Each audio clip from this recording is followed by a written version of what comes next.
அன்பான அனைவருக்கும் அன்பனின் அன்பான வணக்கங்கள். அன்புடைய சனாதன தர்மத்தின் பெருமைகளை குறித்து நாம் தொடர்ந்து சில வீடியோக்களை பதிவிட்டு வருகிறோம். அவற்றை அதிகம் பேர் பார்க்கிறார்களா இல்லையா என்பது இரண்டாவது விஷயம். ஆனால் நம் கடமையை நாம் செய்ய வேண்டும் என்ற நோக்கத்தில் நமக்கு தெரிந்த சனாதன பெருமைகளை பதிவிட்டு வருகிறோம். தொடர்ந்து நம்முடைய யூடியூப் சேனலில் தர்மம் மானிட உடலினை பெற்று தவழ்ந்து நடந்து வளர்ந்த பூமி இது. தர்மம் என்ற வார்த்தையே இங்கு மட்டுமே இருக்கிறது. அப்படிப்பட்ட இந்த பூமியில் யாரெல்லாம் இந்த மானிடர்களுக்கு, மனிதர்களுக்கு மட்டுமல்ல எல்லா ஜீவராசிகளுக்கும் நன்மை செய்கிறார்களோ அவர்களை எல்லாம் கடவுளாக போற்ற வேண்டும், வணங்க வேண்டும் என்று சொல்லிக் கொடுத்திருக்கிறது சனாதன தர்மம்.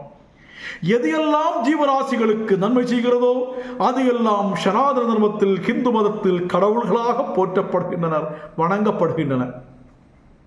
அனைத்தும் ஜீவராசிகளுக்கு நன்மை செய்யும் அனைத்தும். சனாதன தர்மம் என்பது மனித குலத்துக்காக மட்டுமானதல்ல, அனைத்து ஜீவராசிகளுக்கும் வாடிய பயிரை கண்ட போதெல்லாம் வாடினேன் என்று சொன்ன நம்முடைய வள்ளலாரும், எல்லோரும் இன்புற்றிருக்க நினைப்பதுவே அல்லாமல் வேறொன்றறியேன் பராபரமே என்ற தாய்மானவரும் சனாதன தர்மத்தின் வழிகாட்டிகள். எதெல்லாம் நன்மை செய்கிறதோ அது எல்லாம் இங்கு கடவுளாகிறது.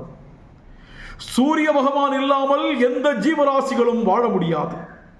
சூரியன் இல்லாமல் எந்த உயிரினங்களும், செடி கொடிகள் கூட வாழ முடியாது. இப்படி மனித குலத்தின் வாழ்க்கைக்கு ஆதாரமாக இருக்கின்ற காரணத்தினால் சூரியனை நாம் சூரிய பகவான் என்று கொண்டாடுகின்றோம், வணங்குகின்றோம், போற்றுகின்றோம். சூரிய பகவானுக்கு விழா எடுக்கின்றோம். விவசாயிகள் தங்கள் விவசாயத்தால் கிடைத்த அறுவடை பொருட்களை சூரியனுக்கு படைத்து மகிழ்வதே தமிழகத்தின் பொங்கல் விழா. இதுதான் சனாதன தர்மத்தின் சிறப்பு. சூரிய பகவானால் எனக்கு விவசாயம் செழித்தது, நன்மை கிடைத்தது என்பதால் அவருக்கு நன்றி செலுத்த பொங்கல் திருநாளில் வீடுகளுக்கு முன்னால் அடுப்பு கூட்டி பொங்கலிட்டு அதை சூரிய பகவானுக்கு படைத்து அம்மாம் பெரிய நெருப்பு கோலமான சூரியனுக்கு தக்கனி உண்டு கற்பூரத்தை காட்டி நன்றியை தெரிவிக்கிறோம் நாம் சனாதனிகள்.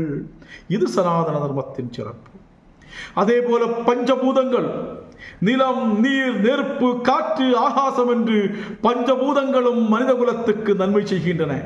பஞ்சபூதங்களையும் நாம் வழிபடுகிறோம். காரணம், அவை நமக்கு நன்மை செய்த காரணத்தினால்.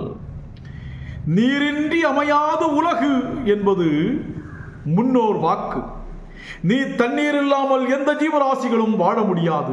ஆகவே தண்ணீருக்கு ஒரு இறைவனை வைத்தோம், அவனை வருண பகவான் என்று கும்பிட்டோம். நதிகள் காப்பாற்றப்பட வேண்டும், அதனால் நதிகளை தாயாக, கடவுளாக போற்றினோம். கங்கா மாதா, யமுனா மாதா, சரஸ்வதி மாதா, கோதாவரி மாதா, காவேரி தாய், தாமிரபரணி அன்னை என்றெல்லாம் நதிகளை நாம் போற்றினோம், வணங்கினோம். சனாதன தர்மத்தின் சிறப்பு. எதற்காக? நதிகள் காப்பாற்றப்பட வேண்டும் என்பதற்காக, நீர்நிலைகள் பாதுகாக்கப்பட வேண்டும் என்பதற்காக.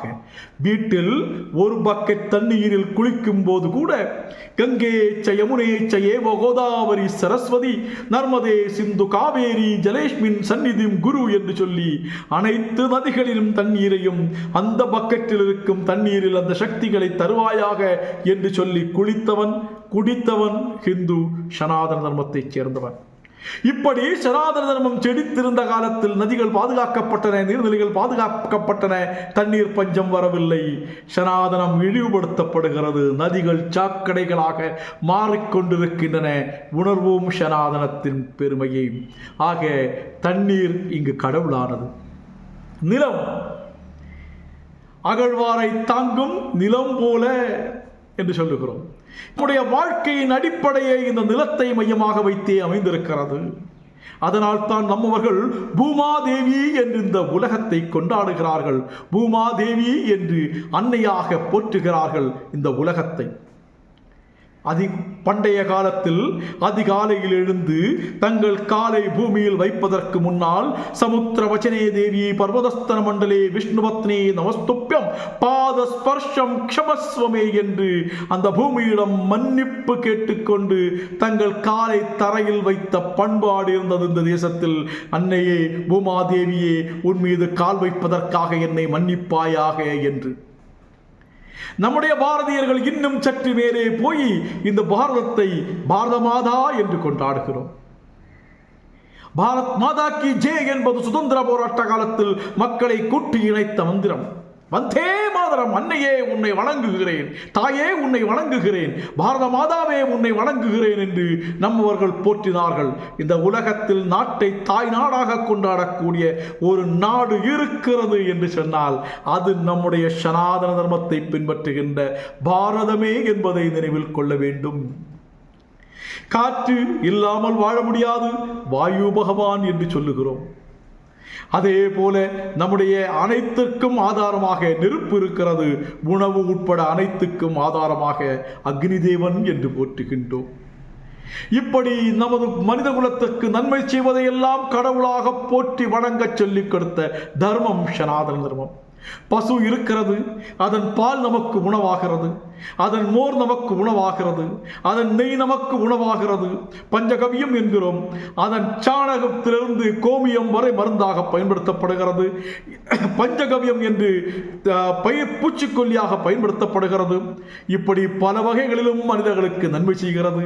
குழந்தைக்கு பால் இல்லை என்றால் அடுத்து கொடுக்கக்கூடிய பால் பசுப்பால். தாய்ப்பால் இல்லை என்றால் பசுவை தாய்ப்பாலாக மாறுகிறது பசும்பாலே. அதனால் பசுவை கோமாதா எங்கள் குலமாதா என்று வழிபட சொல்லிக் கொடுத்தது எங்கள் சனாதன தர்மம். மரம் இல்லை என்று சொன்னால் மழை கிடைக்காது. மரம் என்பது மனித வாழ்க்கைக்கு முக்கியமான ஒன்று என்ற காரணத்தினால் மரத்தை அழிக்க கூடாது என்பதற்காக மரங்கள் போற்றப்பட்டன. கன்னியாகுமரி மாவட்டம், கேரள பகுதிகளில் எல்லாம் சர்ப்பக்காவுகள் படுகின்றன. இந்த சர்ப்பக்காவுகளில் பல வகையான மரங்கள் வெட்டாமல் பாதுகாக்கப்படுகின்றன. ஆலயங்களில் எல்லாம் தல விருட்சங்கள் வைக்கப்பட்டன. வேப்பமரம், அரச மரம், ஆலமரம், வில்வ மரம் என்று மரங்கள் வளர்க்கப்பட்டன. நம்முடைய மூதாதையர்கள் வீட்டு தேவைக்காக மரத்தை வெட்டுகிறார்கள் என்றால் கூட அந்த மரத்தடியில் அமர்ந்து மந்திரம் சொல்லி எங்களுக்கு தேவைப்படுகின்ற காரணத்தினால் இந்த மரத்தை வெட்டுகிறோம், இந்த மரத்தை நம்பி வாழ்ந்த பறவைகள், ஜீவராசிகள், புழு பூச்சிகள் அனைத்தும் எங்களை மன்னிக்க வேண்டும் என்று வேண்டி மரத்தை வெட்டினார்கள்.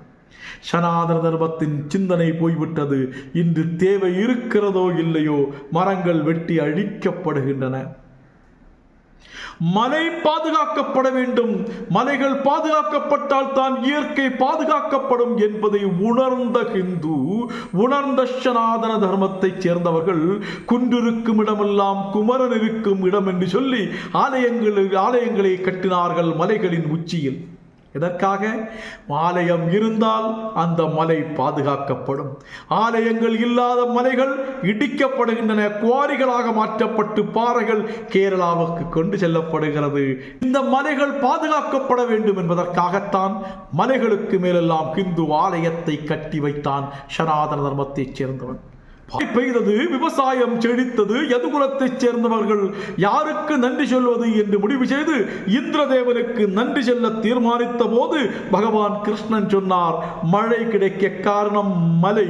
ஆகவே கோவர்த்தனகிரி ஆகிய மலைக்கு நீங்கள் பூஜை செய்ய வேண்டும் என்று.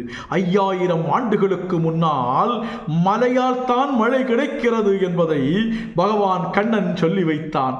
ஆக சனாதன தர்மம் எதையெல்லாம் இந்த உலகத்துக்கு நன்மை செய்கிறதோ, பாம்புகளால் விவசாயிகளுக்கு நன்மை இருக்கிறது, பாம்பை கடவுளாக்கினோம். எதையெல்லாம் இந்த உலகத்துக்கு நன்மை செய்யுமோ அதையெல்லாம் கடவுளாக வழிபட சொல்லிக் கொடுத்த தர்மம் சனாதன தர்மம். எவ்வளவு உயர்ந்த தர்மத்தில் நாம் இருந்து கொண்டிருக்கின்றோம். பெருமைப்பட வேண்டாமா? அதை எண்ணி நாம் தொடர்வோம். உங்கள் கிரீஷ்.